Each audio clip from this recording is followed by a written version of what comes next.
ప్రజలందరికీ సద్దుల బతుకమ్మ శుభాకాంక్షలు।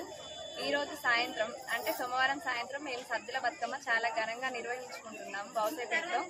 ఈ రోజు కోసం చాలా రోజుల నుండి పూలను సేకరించి అందంగా బతుకమ్మను పేర్చి మేము చాలా సంతోషంగా ఆడుకుంటాము। ఎక్కడెక్కడి నుండో బతుకమ్మలను తీసుకొచ్చి ఇక్కడే పెట్టి మేము ఎప్పుడు ప్రతి సంవత్సరం ఒకే దగ్గర ఆడుకుంటాము। తర్వాత మేము చాలా సేపు ఆడి పాడి మూలవాగులో మేము నిమజ్జనం చేసుకుంటాము। ప్రతి సంవత్సరం చాలా రోజుల నుండి ఇక్కడే బతుకమ్మ ఆడుకుంటాము। ఇక్కడ నుండి ఏ ఊరికి ఇచ్చిన ఆడపిల్లలు కానీ ఇక్కడే అమ్మగారింటికి వచ్చి చేసుకుంటారు। ఇక్కడనే చాలా సంతోషంగా ప్రజలందరికీ సద్దుల బతుకమ్మ శుభాకాంక్షలు।